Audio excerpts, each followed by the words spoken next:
नमस्कार दोस्तों, स्वागत है आपके अपने YouTube चैनल संस्कृत अड्डा पर। दोस्तों, आज की जो वीडियो इसमें हम करने वाले हैं संस्कृत की परीक्षाओं के लिए महत्वपूर्ण प्रश्न जो आपके आगे आने वाले एग्ज़ाम के लिए महत्वपूर्ण रहेंगे।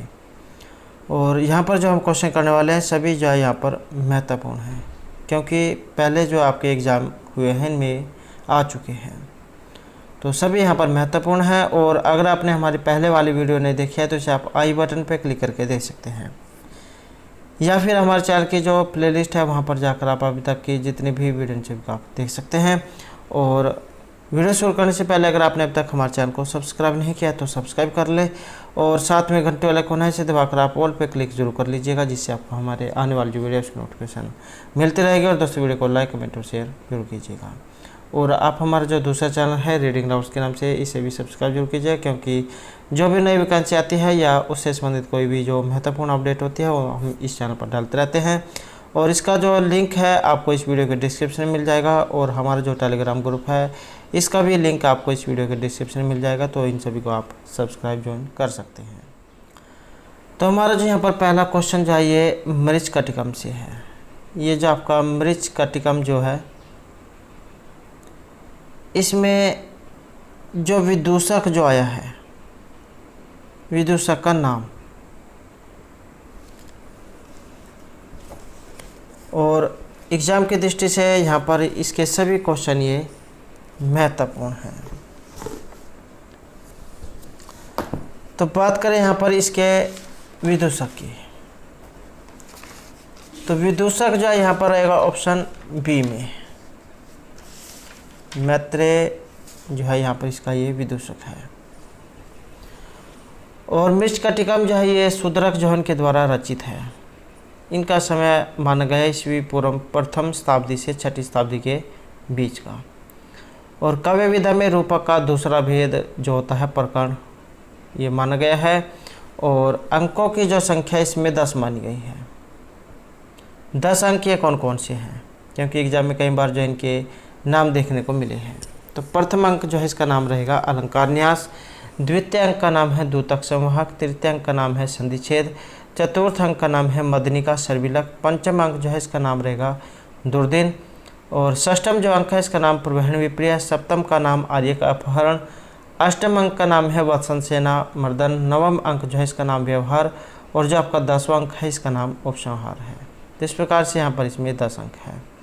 आधार ग्रंथ जो है इसका भास के द्वारा जो चारुदत्त नाटक लिखा गया है ये रहेगा।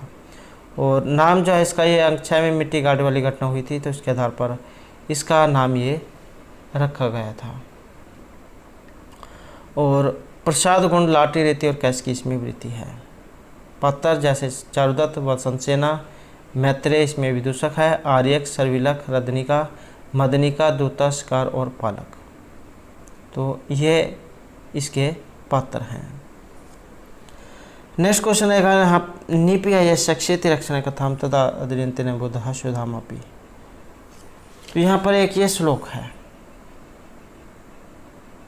कि नीपि है यह शक्षेति रक्षण कथाम तदा अद्रियंतेन बुधः सुधामापि नलहसित क्षेत्रित कृति मंडल है स राशि महसा महज्वला है। कि यश क्षेति रक्षण कथाम निपीय है बुद्धा सुधामापि तथा न आद्रियंते स सित क्षत्रित कृति मंडल है सहसाम राशि ही महज्वला न लहासित। आपका जो न सद्या जो चरित है उसका जो प्रथम सर्ग है उसका ये पहला श्लोक है। और इसमें क्या कहा गया है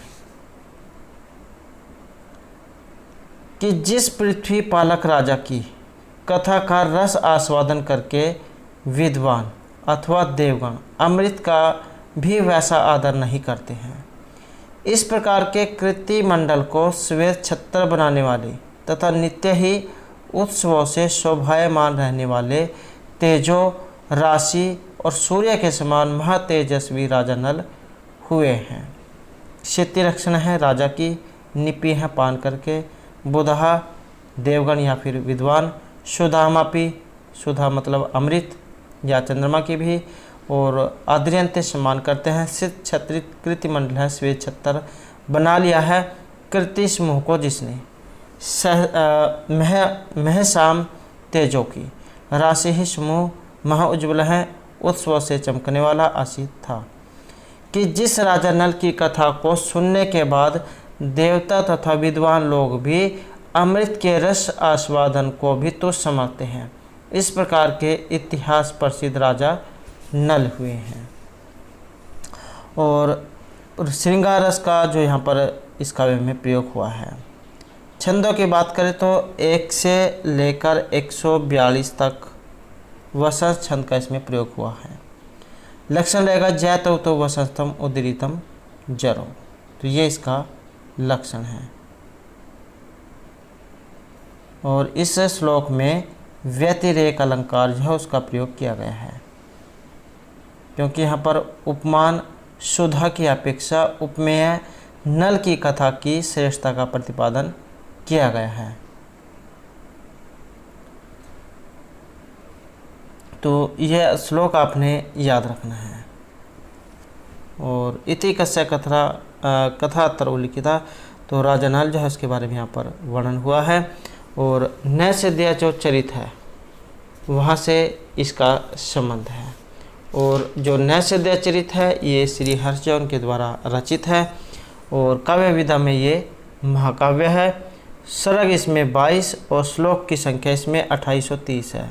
तो 2830 इतने इसमें श्लोक हैं। महाभारत का जो नल उपाख्यान है वहाँ से लिया गया है। श्रृंगार रस इसमें रहेगा, राजा नल और दमयंती है उनकी प्रेम कथा इसमें दिखाई गई है। नेक्स्ट क्वेश्चन रहेगा किरात अर्जुनस्य प्रधान रसास्ति। तो ये जो यहाँ पर किरात अर्जुनियम जो है इसका जो प्रधान रस यहाँ पर इसमें क्या माना गया है। और ये जो किरात अर्जुनियम जो है महर्षि जो भारवी हैं उनके द्वारा ये रचित है। ये भी कई बार एग्जाम में जो क्वेश्चन जो है देखने को मिला है कि किरात अर्जुनियम का जो यहाँ पर रचयिता कौन है, तो महर्षि भारवी। और वीरस जो यहाँ पर इसमें रहेगा, तो ऑप्शन तो है यहाँ पर बी। और सर्ग जो है इसमें रहेंगे 18। श्लोक भी कई बार एग्जाम में देखने को मिले हैं, तो 1030 इसमें श्लोक हैं। महर्षि भारवी जो है इनको अपनाम रहेगा आत्पत्तर भारवी। समय इनका 600 ईस्वी के जो लगभग है ये माना गया है। और बृहत्त्रयी जो इसमें ये महाकाव्य आता है, किरातार्जुनीयम, शिशुपाल वधम और नैषधीय चरितम। किरातार्जुनीयम में 18 सर्ग हैं, शिशुपाल वध में 20 और नैषधीय चरित में 22। और छंदों की बात करते तो कुल 25 छंदों का यहाँ पर इसमें प्रयोग हुआ है। नेक्स्ट जो यहाँ पर क्वेश्चन है हमारा वेणी संहार से। ये जो यहाँ पर वेणी संहार जो आया है इसमें जो दुर्योधन जो है इनके कंचुकी कौन है, या फिर वेणी संहार जो है किन के द्वारा रचित है। वेणी संहार जो है ये भट्ट नारायण जो उनके द्वारा रचित है और इनका समय है 8वीं शताब्दी का उत्तरार्ध। काव्य विधा में नाटक है और ये वेणी संहार जो है इसमें अंकों की संख्या है 6। वीरस का इसमें प्रयोग हुआ है। भीम और द्रौपदी इसके नायक और नायिका हैं। आधार ग्रंथ यहाँ से आप समझ गए होंगे। वेणी संहार महाभारत से इसका संबंध है। और नाटक का जो उद्देश्य है ये द्रौपदी की जो चोटी होती है उसका संहार करना है। तो वेणी संहार दुर्योधन का जो कंचुकी है यहाँ पर ये इनमें से कौन है, और इनका कंचुकी यहाँ पर ये रहेगा ऑप्शन ए में, विनयधर। नेक्स्ट जो हमारा क्वेश्चन रहेगा अर्पणम स्वस्य वाक्यार्थे प्रश्न में सिद्धे उपलक्षण हेतुत्व। तो इस प्रकार का जो यहाँ पर एक ये श्लोक है। तो साहित्य दर्पण जो उसके अनुसार यहाँ पर एक स्थान आपने फिल करना है। और ये जो यहाँ पर साहित्य दर्पण जो आया है महर्षि जो विश्वनाथ है उनके द्वारा ये रचित है और इसमें है 10 परिच्छेद। वाक्यम रसात्मकम काव्यम ये इनका काव्य लक्षण है। और यहाँ पर जो इसमें किसका ये लक्षण है, और लक्षण जो है यहाँ पर ये लक्षणा जो है उसका लक्षण यहाँ पर ये माना गया है।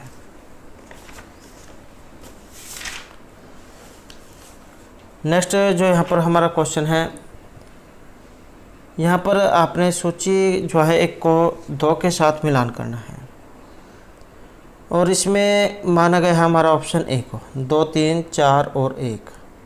तो यहाँ पर आप देख लेते हैं 2, 70 जो है इसका रहेगा बी, 3, 4, 2 और 1। तो इसका भी यहाँ पर देख लेते हैं 3, 4, 2 और 1। तो आशंक्य यद अग्निम तद इदम स्पर्श क्षमम रत्नम। तो ये जो है यहाँ पर अभिज्ञान शकुंतलम जो है वहाँ से लिया गया है, जो महर्षि कालिदास है उनके द्वारा रचित है। और अल्प क्लेशमाणम दरिद्रम अनंतकम दुखम, तो ये जो है मृच्छकटिकम से लिया गया है। गजेंद्र ने इंदिरा प्राय सिद्धांति दुखी था, तो इसका जो संबंध है ये मुद्रा राक्षस से है। और अन्य झटिति घटिति विधिर, तो इसका संबंध ये रत्नमाली से है।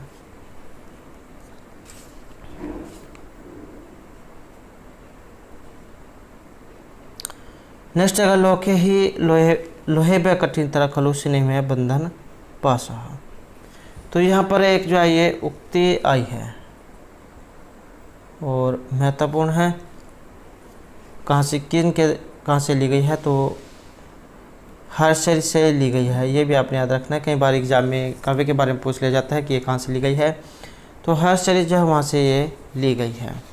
और इतिहास चरित कस्य वंशी समझाए थे, किसके मन में उत्पन्न हुई थी, तो इसका जो यहाँ पर संबंध है ये राजा हर्षवर्धन से माना गया है कि संसार में लोहे से भी कठोर अत्यधिक स्नेह से युक्त बंधन पास होता है। तो संसार में लोहे से भी जो अधिक मजबूत है ये स्नेह का बंधन होता है। तो राजा हर्षवर्धन जो है उनके मन में ये विचार आता है। नेक्स्ट क्वेश्चन है हमारा शिरहीर शुश्रुवे जितेंद्रियम ममल देवीचायम इति वार्ता किन संबंधा। तो इसका जो यहाँ पर संबंध है ये किन से माना गया है, शिरहीर और ममल देवी।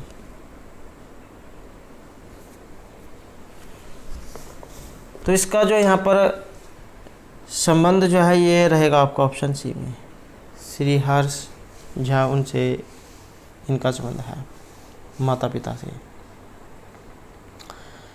नेक्स्ट है श बाल आशीद वपुष चतुर्भुज मुखेन पूर्ण इंदु भी त्रिलोचन है इति शिशुपाल वदस्य पद्यांश के संबंध है।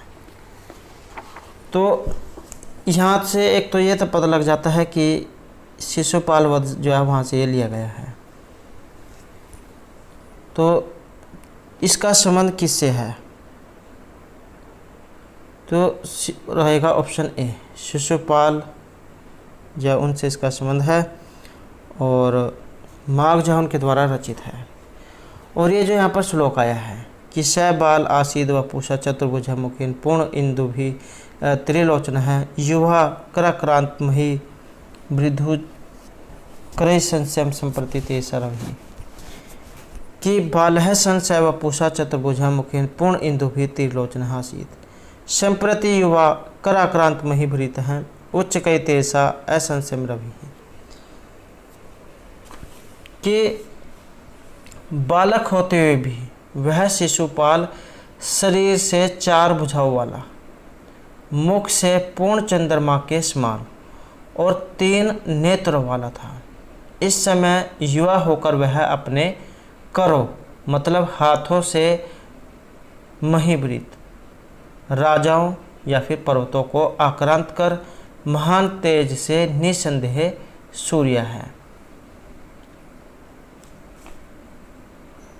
इसमें जो शिशुपाल जो उनके गुण जो है वो दिखाए गए हैं, अलौकिक गुण, कि वह बचपन में विष्णु भगवान के समान 4 भुजाओं वाले थे, पूर्ण चंद्रमा के समान सौम्य और सुंदर मुख वाले थे तथा भगवान शिव के समान 3 नेत्रों वाले थे। अब वह युवा हो गए हैं। जिस प्रकार सूर्य अपने प्रखर किरणों से पर्वतों को भी तपा देता है, इसी प्रकार वह भी बड़े बड़े हाथ लगाकर राजाओं को पीड़ित कर रहा है। उपमा अलंकार यहाँ पर दिखाया गया है पूर्ण इंदु भी, पूर्ण चंद्रमा के समान। और वसंत छंद का यहाँ पर प्रयोग हुआ है। जैतव तो वसंतम उदरितम जरऊ, ये इसका लक्षण है। शिशुपाल वध जो महाकाव्य है वहाँ से लिया गया है, जो है उनके द्वारा रचित है। इसमें कौन किसको कह रहा है, अगर ये भी एग्जाम में आ जाए तो देवर्षि नारद जो है ये श्री कृष्ण के सामने शिशुपाल की अलौकिकता का वर्णन यहाँ पर कर रहे हैं। तो कौन, देवर्षि नारद श्री कृष्ण के सामने शिशुपाल के गुणों को बता रहे हैं। नेक्स्ट जो यहाँ पर रहेगा वैदेही बंधे हृदयम, तो यहाँ पर भी एक ये श्लोक आया है कि क्लत्र निंदा गुरुणा किल एवं अभिहतम कृति विप्रियण अयोघेन इव अभितप्तम वेदहि बंधो हृदय विदद्रहि। तो रघुवंश जो है वहाँ से लिया गया है, जो महर्षि कालिदास के द्वारा रचित है। और इसमें रहेंगे आपके 19 सर्ग और 1569 श्लोक। श्रृंगार रस इसमें रहेगा, उपजीव्य का आविष्कार रामायण है, नायक नायिका इसमें राम और सीता है। समय रहेगा 150 ईस्वी पूर्व से 475 ईस्वी, और 31 जो राजा हुए हैं उनका इसमें वर्णन है। और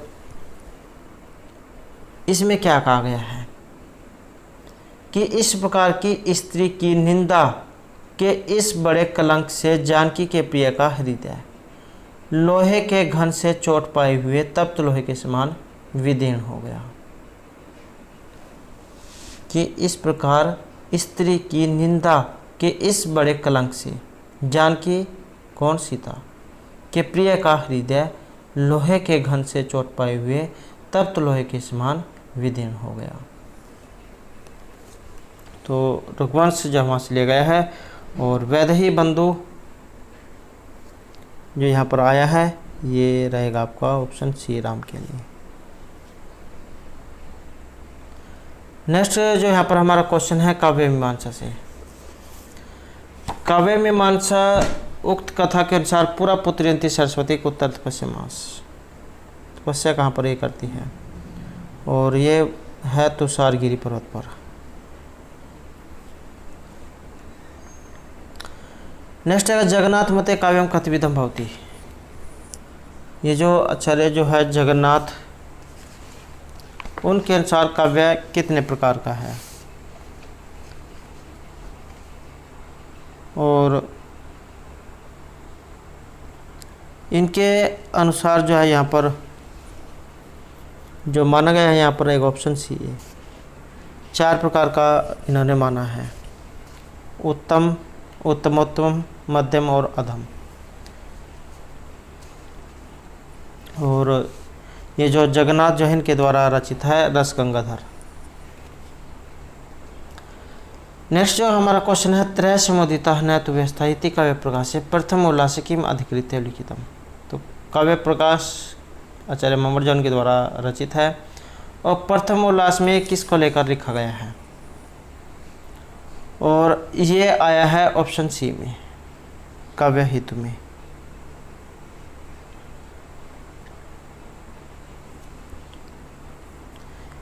काव्यम कर्तुम ये जानन्ति तद उपदेशेन कारण योजने च पुनः पुनः प्रवृत्ति इति तरह समुदिता न तु व्यवस्था तस्य काव्यस्य उद्भवे समोल्लासे च हेतु न तु हेतु है। तो काव्य हेतु जो उससे इसका संबंध है। नेक्स्ट जो हमारा क्वेश्चन रहेगा काव्य प्रकाश से उपमान उपमेयो अभेद अयम अलंकार है भवती। तो उपमान उपमेय में अभेद होने पर जो अलंकार है ये कौन सा रहेगा। और यहाँ पर जो इसमें अलंकार जो माना गया है, तो इसमें रहेगा ऑप्शन हमारा ए, रूपक जो यहाँ पर अलंकार है इसमें रहेगा। और ये जो यहाँ पर रूपक अलंकार जो आया है इसका लक्षण तद अरूपकम अवेदो या उपमान उपमेय हो। उपमान और उपमेय में अभेद का आरोप अथवा दोनों के बीच अभेद का पाया जाना रूपक अलंकार है। जहाँ प्रसिद्ध उपमेय और उपमानों के बीच अति सदृशता दिखाने के लिए काल्पनिक अभेद का आरोप किया जाता है, तो वहाँ पर रूपक अलंकार ये होता है। नेक्स्ट जो यहाँ पर क्वेश्चन है, आशय का नाट्यवृत्ति न भवती। यहाँ पर नाट्यवृत्ति नहीं है और इसमें माना गया है ऑप्शन ए को, अभिधावृत्ति को। ये जो अभिधा, लक्षणा, व्यंजना, इन सब के ऊपर जो हमारे द्वारा पहले भी जो एक विस्तार पूर्वक क्वेश्चन कराया गया है, तो हाल ही में जो कराया गया था, अगर आपने नहीं देखा है तो इसे आप हमारे चैनल की प्लेलिस्ट में जाकर आप देख सकते हैं। नेक्स्ट जो यहाँ पर क्वेश्चन आएगा, काव्य प्रकाशे नेक्स्ट रहेगा यहाँ पर भम धमिष्य इत्यादि श्लोक ध्वन्यालोके प्रथमे उद्योते अस्य उदाहरण भवति। तो यहाँ पर ध्वन्यालोक जो है इसके प्रथम उद्योत में, और ध्वन्यालोक यहाँ से भी आप समझ सकते हैं ध्वन्यालोक किनके द्वारा रचित है। आचार्य जो आनंद वर्धन है उनके द्वारा रचित है ये ध्वन्यालोक। ध्वनि संप्रदाय जो है उनके लिए इन्हें जाना जाता है।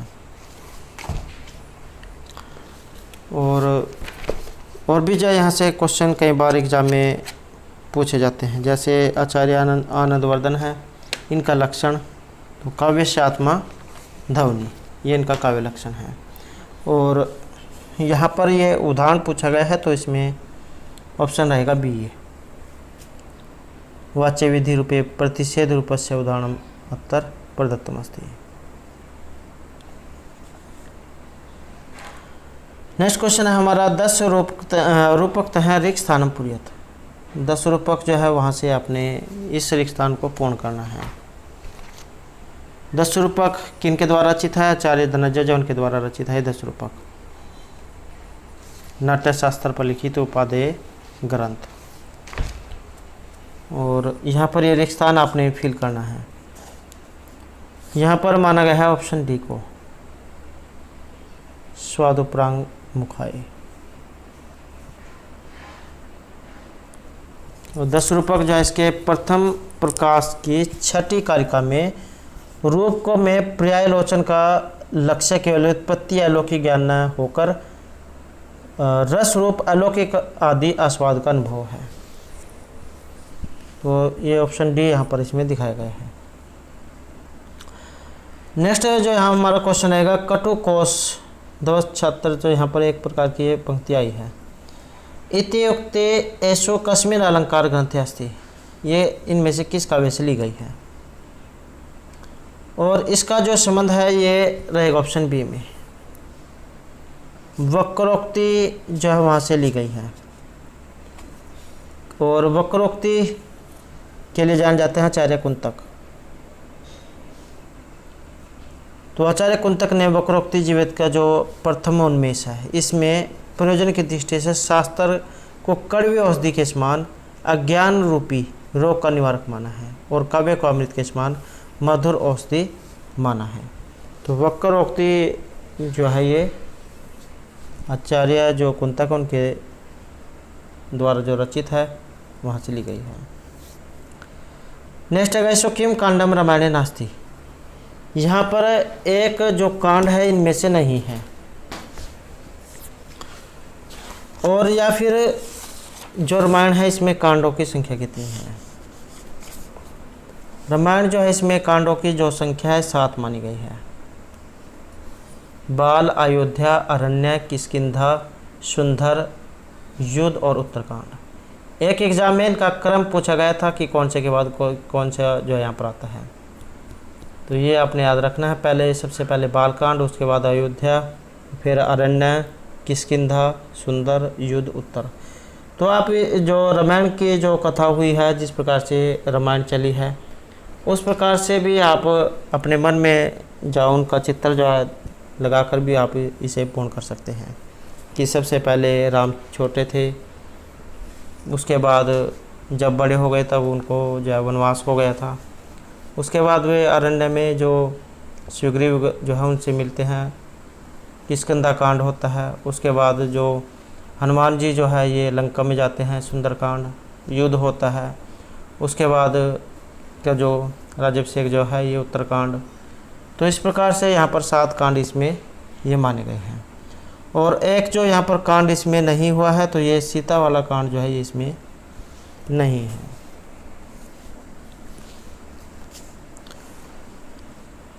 नेक्स्ट है महापुराण सुगंधम नास्ति। यहाँ पर महापुराण जो इनमें से एक नहीं है, और महापुराणों में से एक नहीं है ये तो इसमें कौन सा है, या फिर जो पुराण है ये कितने हैं। तो यहाँ पर जो इसमें माना गया है ऑप्शन रहेगा हमारा डी, आदित्य पुराण इसमें नहीं है।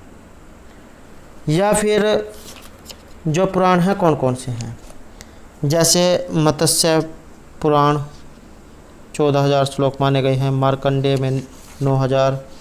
उसके बाद भविष्य है भागवत पुराण, ब्रह्मांड पुराण, ब्रह्मा पुराण, ब्रह्मवैवर्त पुराण, वामन पुराण, वराह पुराण, विष्णु पुराण, वायु पुराण, अग्नि पुराण, नारद पुराण, पद्म पुराण, लिंग पुराण, गरुड़ पुराण, कुर्म पुराण, और जा उसके बाद ये 18 नंबर पर है स्कंद पुराण। तो इस प्रकार से यहाँ पर 18 पुराण हैं। तो ये इसमें आदित्य वाला नहीं है। अगला क्वेश्चन है उप पुराण का। उप पुराण कितने हैं, तो उप पुराण भी 18 हैं, और इसमें भी एक नहीं है। तो इसमें कौन सा नहीं है, और इसमें रहेगा उसका ऑप्शन ए, ये कुर्म पुराण जो है ये इसमें नहीं है। और कौन कौन से हैं, जैसे 18 जो पुराण हैं जिसमें सनत कुमार, नारसिंह, स्कंद, शिव, आश्चर्य, नारदीय, कपिल, वामन, औशनस, ब्रह्मांड, वारुण, कालिका, महेश्वर, शांब, सौर, पराशर, मारिच, भार्गव।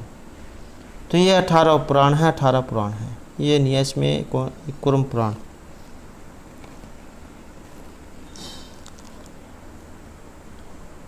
नेक्स्ट यहाँ पर आएगा महाभारत से। महाभारत से भी एक नहीं है।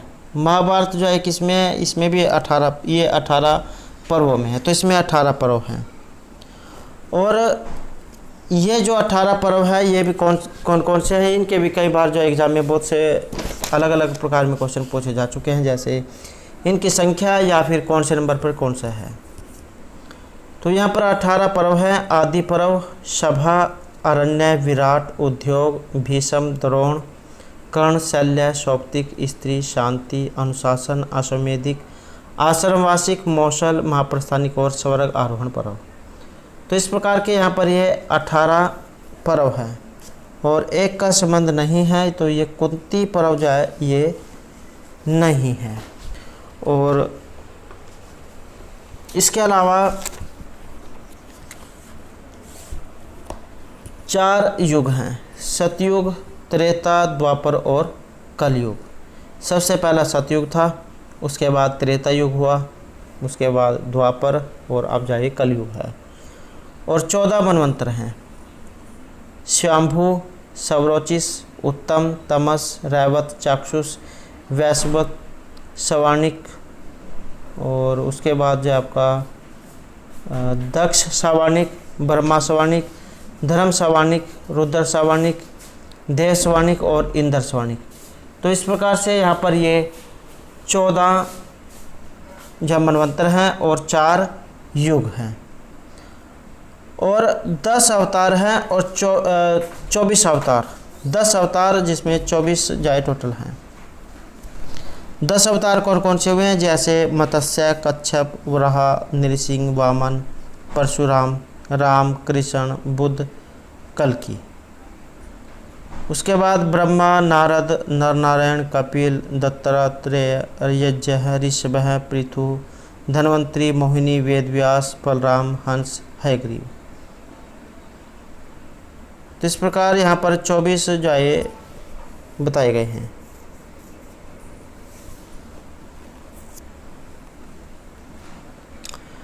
नेक्स्ट जो रहेगा कौटिल्य अर्थशास्त्र स अर्वविद्यानाम प्रदीप है, सर्वकर्मणाम उपमाय है, सर्वधर्माणाम आश्रय है भक्ति। तो ये किसके बारे में है? और कौटिल्य जो है, कौटिल्य का रहेगा अर्थशास्त्र। तो ये भी आपने याद रखना है, इनके द्वारा रचित अर्थशास्त्र। और यहाँ पर जो इसमें वर्णन जो है ये रहेगा ऑप्शन ए में, आन्वीक्षिकी में। नेक्स्ट जो हमारा क्वेश्चन है, ये मनु संहिता के अनुसार राजा सचिव नाम संख्या, राजा के जो सचिव होते थे उनकी संख्या कितनी होती थी? तो इनके अनुसार जो है यहाँ पर 7 से 8 के बीच की मानी गई है।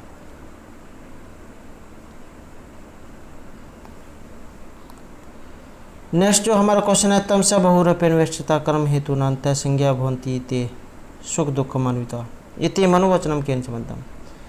यहाँ पर भी एक जो है ये मनुवचन जो है उससे संबंधित है।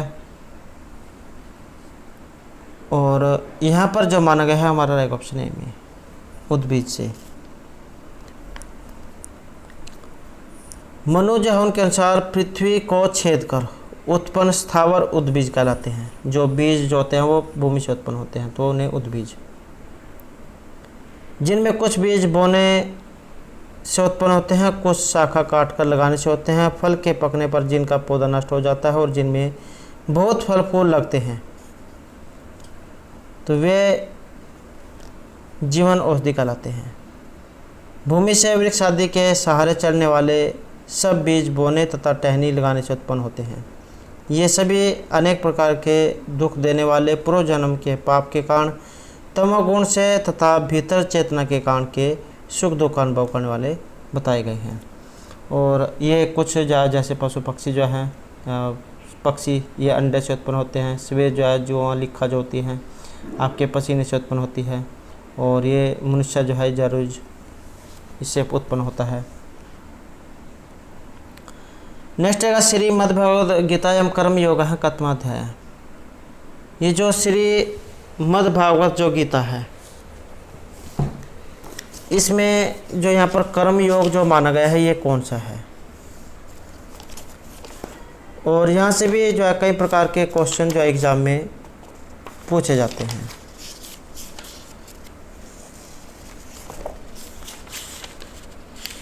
तो श्रीमद्भागवत गीता में अध्याय कई बार एग्जाम में आ जाते हैं। अध्याय की संख्या कितनी है? तो 18 यहाँ पर अध्याय इसमें माने गए हैं। 18 अध्याय कौन कौन से हैं? जैसे प्रथम अध्याय अर्जुन विषाद योग, द्वितीय अध्याय संख्या योग, तृतीय अध्याय कर्म योग, चतुर्थ अध्याय ज्ञान कर्म संन्यास योग, पंचम अध्याय कर्म संन्यास योग, षष्ठम अध्याय आत्म संयम योग, सातवां ज्ञान विज्ञान योग, आठवां अक्षर ब्रह्मा योग, नौवां रहेगा राजविद्या राजगुह्य योग, 10वां है विभूति योग, 11वां विश्व रूप दर्शन योग, 12वां अध्याय है भक्ति योग, 13वां अध्याय है क्षेत्र विभाग योग, 14वां अध्याय का नाम है गुणत्रय विभाग योग, 15वां जो अध्याय है इसका नाम पुरुषोत्तम योग, 16वां रहेगा देव असुर संपद विभाग योग, 17वां जो अध्याय है इसका नाम रहेगा श्रद्धा विभाग योग और 18वां है मोक्ष संन्यास योग। तो इस प्रकार के यहाँ पर जो श्रीमद्भागवत गीता जो इसमें 18 अध्याय हैं। तो ये भी आपने याद रखना है कि ये अध्यायों में है। और जो यहाँ पर दूसरा जो अध्याय है तो कर्म योग जो है यहाँ पर ये कौन सा माना गया है? और ये रहेगा आपका ऑप्शन ए।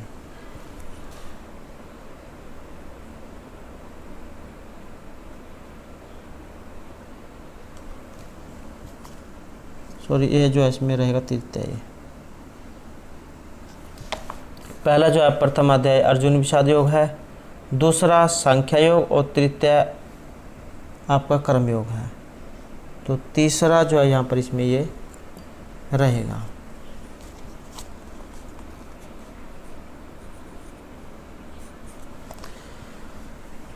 नेक्स्ट है एपिग्राफिया इंडिका इति पत्रिकाय प्रकाशनम केन प्रारब्धम। और इसका जो यहाँ पर माना गया ऑप्शन सी में, ब्रजेश महोदय के द्वारा। नेक्स्ट है धमलिपि नाम कस्य लखेशो प्राप्त है। धमलिपि और ये जो हमें प्राप्त होती है ये रहेगा ऑप्शन ए में। अशोक के शिलालेख से। नेक्स्ट है भारतवर्षे दान लेखा नाम उत्कीर्णम बहुलेन कस्मिन धातु कृतम, और यह माना गया है ऑप्शन बी में ताम्र धातु। तो दोस्तों ये थे हमारे आज के यहाँ पर संस्कृत की परीक्षाओं के लिए कुछ महत्वपूर्ण क्वेश्चन जो आपके आगे आने वाले एग्जाम के लिए महत्वपूर्ण होंगे। और दोस्तों अगर आपने अब तक हमारे चैनल को सब्सक्राइब नहीं किया तो सब्सक्राइब कर ले, और हमारे साथ अंत बनाने के लिए धन्यवाद।